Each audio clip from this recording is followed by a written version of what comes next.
ഒന്നൊന്നായി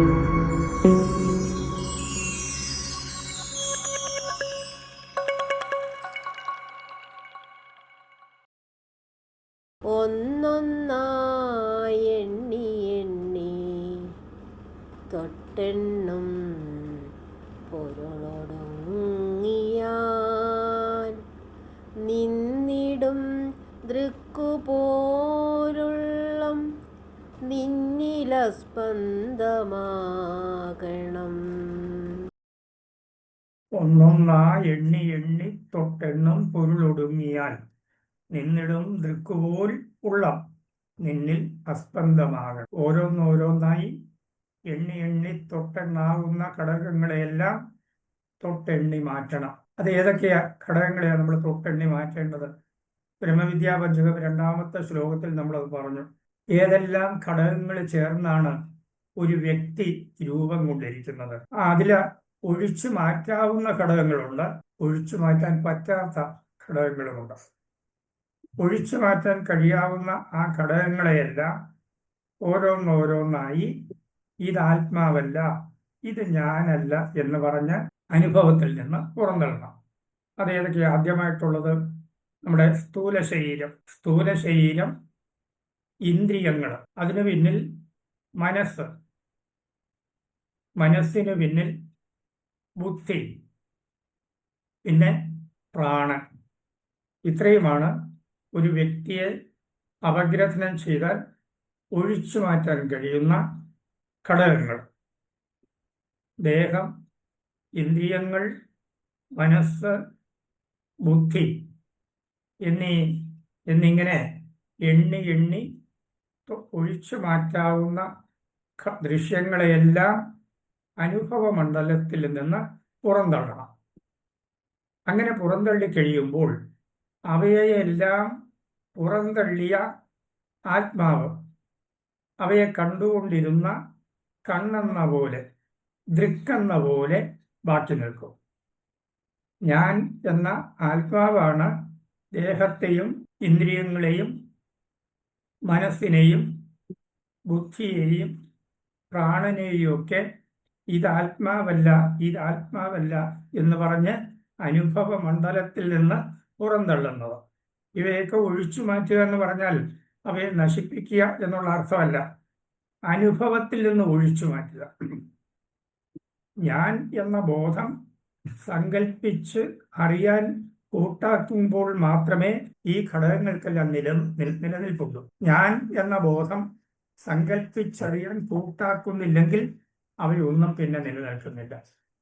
അപ്പോൾ ദേഹം, ഇന്ദ്രിയങ്ങൾ, മനസ്സ്, ബുദ്ധി, പ്രാണൻ എന്നിങ്ങനെ എണ്ണി എണ്ണി തൊട്ടെണ്ണി മാറ്റാവുന്ന ഘടകങ്ങളെയെല്ലാം അനുഭവത്തിൽ നിന്ന് പുറന്തള്ളണം.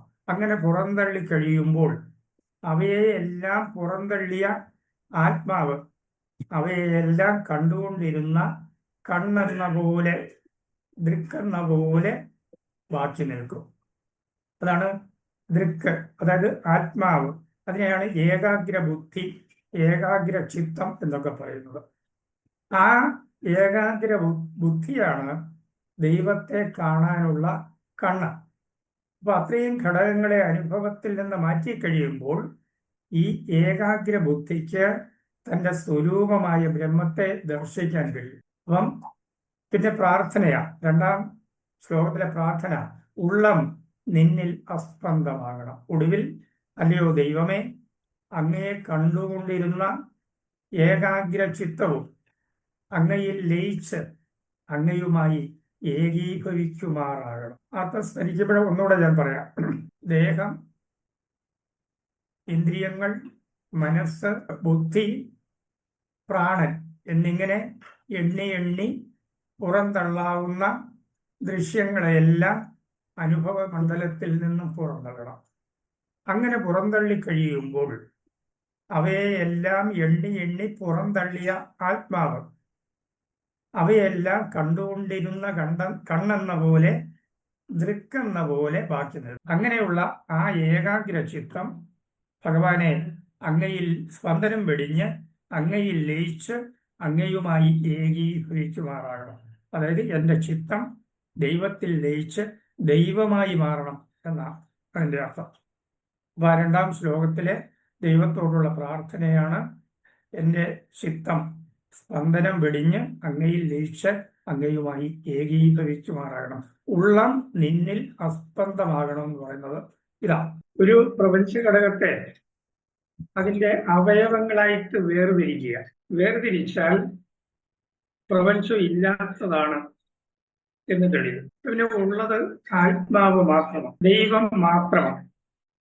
ഈ 2-ാമത്തെ ശ്ലോകത്തിലാണ് ഞാൻ എന്ന വ്യക്തിയെ അപഗ്രഥനം ചെയ്ത് ഏതെല്ലാം ഘടകങ്ങൾ ചേർന്നാണ് ഞാൻ എന്ന വ്യക്തി രൂപം കൊണ്ടിരിക്കുന്നത്, ആ വ്യക്തി ഘടകങ്ങളെ ഓരോന്നോരോന്നായി അനുഭവ മണ്ഡലത്തിൽ നിന്ന് പുറന്തള്ളണം. വ്യക്തി ഘടകങ്ങളെ പുറന്തള്ളിയാൽ ആ വ്യക്തി, അതായത് ഞാൻ, അതായത് ആത്മാവ് ബാക്കി നിൽക്കും. ആ പ്രക്രിയയാണ് ദൈവദശകം 2-ാം ശ്ലോകത്തിൽ ഗുരുദേവൻ പ്രതിപാദിക്കുന്നത്. ബ്രഹ്മവിദ്യാപഞ്ചകം 2-ാമത്തെ ശ്ലോകം എടുക്കുമ്പോൾ ഈ എണ്ണി പുറന്തള്ളുന്ന ആ പ്രക്രിയയെല്ലാം വിശദമായിട്ട് പറഞ്ഞതാണ്. നേരി പ്രക്രിയ നമ്മളവിടെ പറഞ്ഞതാണ്. ഒരു വ്യക്തി രൂപം കൊണ്ടിരിക്കുന്നത് പല ജഡദൃശ്യങ്ങളിൽ ചേർന്ന്. ദൈവം നമ്മുടെ ഉള്ളിൽ തന്നെ വസിക്കുന്നു, പക്ഷേ നമുക്ക് ആ ദൈവത്തിന്റെ സാന്നിധ്യം ഉള്ളിൽ അനുഭവിച്ചറിയാൻ കഴിയുന്നില്ല. കാരണം ഈ ജഡദൃശ്യങ്ങളെല്ലാം ആ ദൈവത്തെ അങ്ങ് മറച്ചുകൊണ്ട് നിലനിൽക്കുക. അങ്ങനെ ദൈവത്തെ മറച്ചുകൊണ്ട് നിലനിൽക്കുന്ന ജഡദൃശ്യങ്ങൾ എവിടെയാണ് തുടങ്ങുന്നത്, എവിടെയാണ് അവസാനിക്കുന്നത്, അതായത് എവിടം മുതൽ എവിടം വരെ ഈ ജഡദൃശ്യങ്ങൾ വ്യാപിച്ചു നിൽക്കുന്നു എന്ന് ആദ്യമായിട്ട് അറിയണം.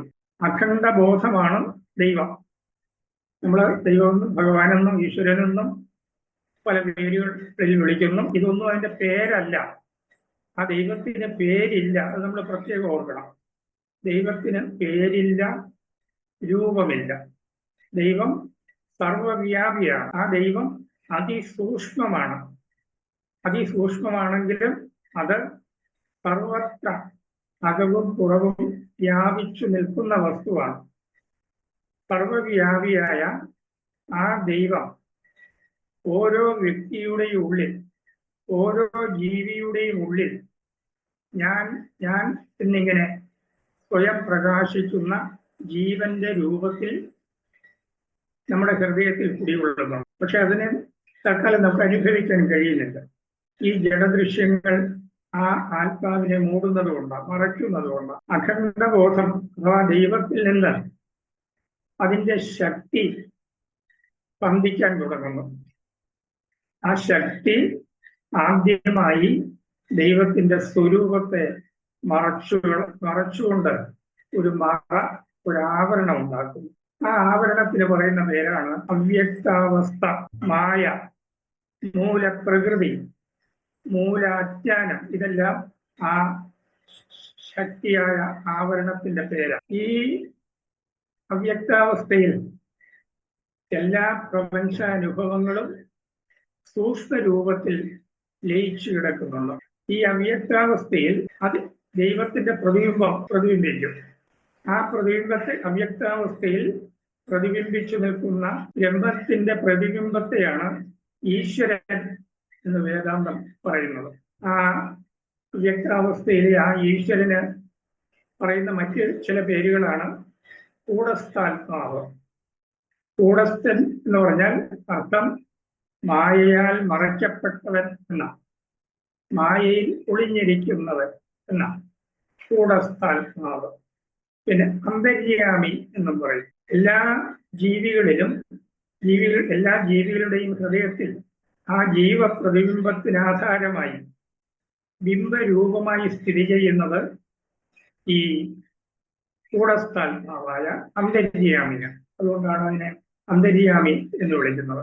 ഈ ഈശ്വരനിൽ എല്ലാ പ്രപഞ്ച ഘടകങ്ങളുടെയും സൂക്ഷ്മ രൂപത്തിലുള്ള ആദ്യത്തെ മഹാചലനം ഉളവാകുന്നു. ആ മഹാചലനത്തെയാണ് ഹിരണ്യഗർഭൻ എന്ന് പറയുന്നത്. ഹിരണ്യഗർഭൻ, അതായത് ഈശ്വരനിൽ ഉണ്ടാകുന്ന ആദ്യത്തെ മഹാചലനമാണ് ഹിരണ്യഗർഭൻ. ഹിരണ്യഗർഭന് പല പേരുകളുണ്ട്. മഹത്തത്വം, മഹാനാത്മാവ്, സത്വബുദ്ധി, മുഖ്യപ്രാണൻ, പ്രജാപതി, ഇങ്ങനെ പല പേരുകൾ.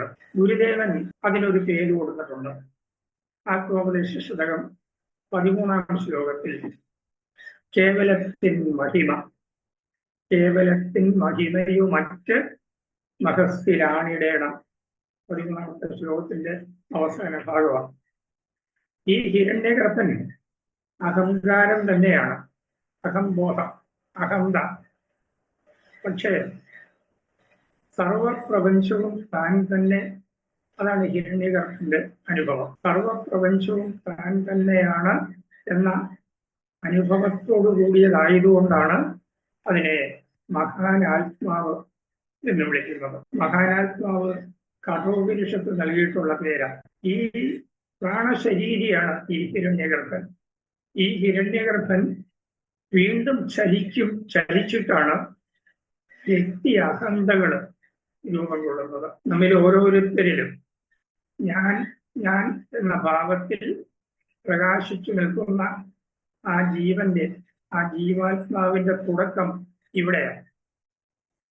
ഒരു ശക്തി സ്പന്ദനവും ആ സ്പന്ദനത്തിൽ പ്രതിബിംബിക്കുന്ന ബോധാംശവും ബ്രഹ്മാംശവും, ഇത് രണ്ടും ചേർന്നതാണ് നമ്മുടെ ഉള്ളിലുള്ള ജീവൻ. ഈ ജീവൻ ദേഹാഭിമാനിയാണ്, ദേഹത്തിൽ അഭിമാനം കൊള്ളുന്ന ഘടകവും. അവിടെ അഹങ്കാരം സുവ്യക്തമായി ഭവിക്കുക. ഈ ജീവൻ വീണ്ടും ചലിച്ച് ശബ്ദസ്പർശ രൂപരസഗന്ധങ്ങളെന്ന ഭൂത തന്മാത്രകളെ സമാഹരിച്ച് സങ്കല്പാത്മകമായ മനസ്സിന് രൂപം കൊടുക്കുന്നു. മനസ്സ് ജീവന്റെ സൂക്ഷ്മ ശരീരമാണ്. അതിന് അന്ധക്കരണം എന്ന് പറയും. അന്ധക്കരണത്തിന് 4 ഘടകങ്ങളുണ്ട്: അഹങ്കാരം, ചിത്തം, ബുദ്ധി, മനസ്സ്. ആത്മാവിൽ അഹങ്കാരമില്ല. അഹങ്കാരം എന്ന് പറഞ്ഞാൽ നമ്മുടെ ഉള്ളിലുള്ള ജീവനാണ്. ആ അഹങ്കാരം ആത്മാവിലില്ല. ഗുരുദേവന അദ്വൈത ദീപിക 16-ാമത്തെ ശ്ലോകത്തിൽ ആത്മാവിലില്ലയൊരഹങ്കൃതി എന്ന് പറയുന്നു. അഹങ്കൃതി എന്ന് പറഞ്ഞാൽ ഈ അഹംബോധമാണ്, അഹങ്കാരം. ആത്മാവിലില്ലയൊരഹങ്കൃതി, ആത്മാവിൽ അഹങ്കാരം ഇല്ല. പിന്നെ എപ്പോഴാണ് ഈ അഹങ്കാരം ഉത്ഭവിക്കുന്നത്? ആത്മാവിൽ കർത്തൃത്വം എന്ന് പറഞ്ഞാൽ ഞാൻ കർമ്മം ചെയ്യുന്നു, ഞാനാണ് കർമ്മം ചെയ്യുന്നത്. പിന്നെ ഭോക്തൃത്വം, ഞാനാണ് അതിന്റെ ഫലം അനുഭവിക്കുന്നത്. പിന്നെ സ്വത്വം, ഇതൊക്കെ എന്റേതാണ്. പിന്നെ അഭിമാനം, ഞാൻ ക്ഷേമനാണ്. ഇവയെല്ലാം ആരോപിക്കുമ്പോഴാണ് അഹങ്കാരം രൂപം കൊള്ളുന്നത്. കർത്തൃത്വം, ഭോക്തൃത്വം, സ്വത്വം, അഭിമാനം, ഇവയെല്ലാം ആത്മാവിൽ ആരോപിക്കുമ്പോൾ ഞാൻ എന്ന അഹങ്കാരം രൂപം കൊള്ളുന്നു. ആത്മാവ് കർത്തൃത്വ ഭോക്തൃത്വാദി വികാരങ്ങളിൽപ്പെട്ട് വികാരപ്പെടുന്ന അവസ്ഥയാണ് ചിത്തം എന്ന് പറയുന്നത്. സങ്കല്പങ്ങളെ വിശകലനം ചെയ്ത് ശരിയേത് തെറ്റേത് എന്ന് തീരുമാനിക്കുന്ന അന്ധക്കരണ ഘടകമാണ് ബുദ്ധി. ശരി തെറ്റുകളെ വേർതിരിക്കാൻ കഴിയാതെ സംശയഗ്രസ്തമായി ഉഴലുന്ന അന്ധക്കരണ ഘടകമാണ് മനസ്സ്. അന്ധക്കരണ ഘടകങ്ങൾ. ഇനി ഈ മനസ്സ് വീണ്ടും സ്പന്ദിച്ച് കത്തികൂടിയാൽ സ്ഥൂല ശരീരം ഉണ്ടാകുന്നു. ജീവന്റെ സൂക്ഷ്മ ശരീരത്തിലാണ് ഇന്ദ്രിയങ്ങളുടെ യഥാർത്ഥമായ സ്ഥാനം. സ്ഥൂല ശരീരത്തിൽ കാണുന്നത് ആ സൂക്ഷ്മ ശരീരത്തിലെ ഇന്ദ്രിയങ്ങളുടെ ബാഹ്യ അവയവങ്ങളാണ്. ഇത്രയും ജഡദൃശ്യങ്ങൾ കൊണ്ടാണ് ഒരു വ്യക്തി, ഞാൻ എന്ന വ്യക്തി രൂപം കൊണ്ടിരിക്കുന്നത്. എന്തെല്ലാം ഘടകങ്ങളാണെന്നുള്ളത് ആലോചിച്ച് നോക്കി. അവ്യക്തം, ഹിരണ്യഗർഭൻ, അഹങ്കാരം, ചിത്തം, ബുദ്ധി, മനസ്സ്, ഇന്ദ്രിയങ്ങൾ, ശരീരം. ഇത്രയും ദൃശ്യങ്ങൾ നമ്മുടെ ഉള്ളിലുള്ള ആത്മാവിനെ മറച്ചുകൊണ്ട് ആവർത്തിക്കുന്നത്.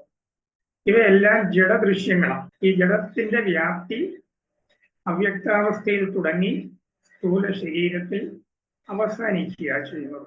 ഇതെല്ലാം കൂടി ആത്മാവിനെ മൂടുന്നത് കൊണ്ടാണ് സർവവ്യാപിയായ ഈശ്വരനെ നമുക്ക് എവിടെയും കാണാൻ കഴിയാറ്. അപ്പൊ ഈ ഘടകങ്ങളെ ഓരോന്നിനെയും ഇതാത്മാവല്ല ഇതാത്മാവല്ല എന്ന് പറഞ്ഞ് നമ്മൾ പുറന്തള്ളണം. പുറന്തള്ളുക എന്ന് പറഞ്ഞാൽ നശിപ്പിക്കുക എന്നുള്ളതല്ല. നശിപ്പിക്കുക എന്നുള്ളത് സാധ്യമല്ല. അനുഭവ മണ്ഡലത്തിൽ നിന്നും ഒഴിച്ചു മാറ്റണം.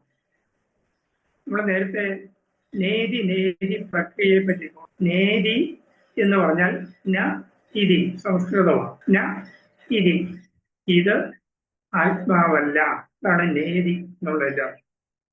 ശങ്കരാചാര്യരുടെ ഒരു കൃതി, ഒരു ശ്ലോകം നമ്മൾ അന്ന് ചൊല്ലി, നേരത്തെ ചൊല്ലി. നിഷേധേ കൃതേ നേതി നേതീതി വാക്യൈ സമാധിസ്ഥിതാനാം യഥാഭാവിതത്വം അവസ്ഥാത്രയാതീതമദ്വൈതമേകം പരം ബ്രഹ്മ നിത്യം തദേവാഹമസ്മി.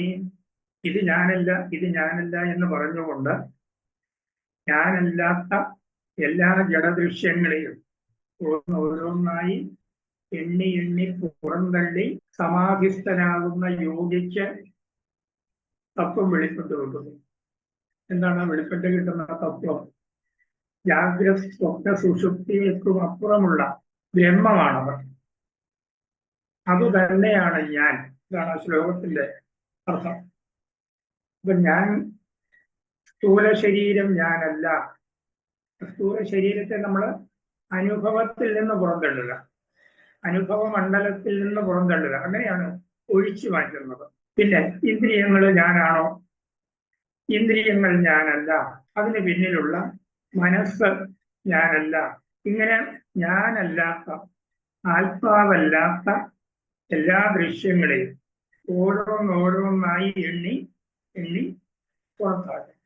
അങ്ങനെ പുറന്തള്ളിയാൽ അവയെല്ലാം പുറന്തള്ളിയത് നമ്മുടെ ഉള്ളിലുള്ള ആത്മാവാണ്. പുറന്തള്ളി കഴിയുമ്പോൾ ആ ദൃശ്യങ്ങളെയെല്ലാം കണ്ടനുഭവിച്ചുകൊണ്ടിരുന്ന ആത്മാവ് അവയെല്ലാം കണ്ടുകൊണ്ടിരുന്ന കണ്ണെന്ന പോലെ, ദൃക്കെന്ന പോലെ വേർപിരിഞ്ഞു നിൽക്കും. ഇതാണ് നിന്നിലും ദൃക്കുപോൽ എന്ന ഭാഗം കൊണ്ട് വെളിപ്പെടുത്തുന്നത്. ഇത് സവികൽപ്പ സമാധി അവസ്ഥയാണ്.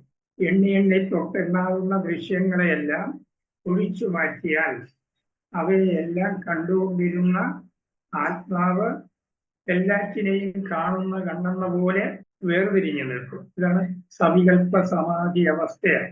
ഈ സവികൽപ്പ സമാധി അവസ്ഥയിൽ എത്തുന്നതിനാണ് സങ്കല്പങ്ങളെ ഓരോന്നോരോന്നായി ഒഴിച്ചു മാറ്റണം. അത് സന്യാസിമാർക്കുള്ളതാണ്. ലൗകിക ഭൗതിക രംഗത്ത് പ്രവർത്തിക്കുന്നവർക്കുള്ളതല്ല. സങ്കല്പ നിരോധം എന്ന യോഗം ശീലിച്ച് സങ്കല്പങ്ങളെ ഓരോന്നോരോന്നായി പുറന്തള്ളും. സങ്കല്പങ്ങളാണ് ദൃശ്യങ്ങളെ ഉണ്ടാക്കുന്നത്. സങ്കല്പ കൽപ്പിതം ദൃശ്യം എന്നാണ് ദർശനമാലയിൽ ഗുരുദേവൻ പറയുന്നത്. സങ്കല്പമാണ് ദൃശ്യങ്ങളെ ഉണ്ടാക്കുന്നത്. സങ്കല്പം എവിടെയുണ്ടോ അവിടെ ദൃശ്യമുണ്ടായിരിക്കും. സങ്കല്പം ഒന്നുമില്ലെങ്കിൽ ദൃശ്യമുണ്ടായിരിക്കില്ല. അപ്പൊ ഞാൻ ദേഹമല്ല, ഇന്ദ്രിയങ്ങൾ ഞാനല്ല എന്നിങ്ങനെ ഈ സങ്കല്പങ്ങളെല്ലാം ഓരോന്നോരോന്നായി ഒഴിച്ചു മാറ്റും. ഈ സങ്കല്പങ്ങളാണ് ആത്മാവിനെ മൂടുന്ന മറ. സങ്കല്പങ്ങൾ അങ്ങനെ ഓരോന്നോരോന്നായി ഒഴിച്ചു മാറ്റി പൂർണ്ണമായി ഒഴിഞ്ഞു മാറുന്നതിന് മുമ്പ് തന്നെ ശേഷിക്കുന്ന സങ്കല്പങ്ങളുടെ ഇടയിൽ കൂടി ആത്മാവിനെ ദർശിക്കാൻ കഴിയും യോഗി. ആ ആത്മാവിനെ ദർശിക്കുന്ന കണ്ണാണ് ഏകാഗ്ര ബുദ്ധി. ധ്യാനം കൊണ്ട് ഏകാഗ്രപ്പെടുന്ന ബുദ്ധിയാണ് ദൈവത്തെ കാണാനുള്ള കണ്ണ്.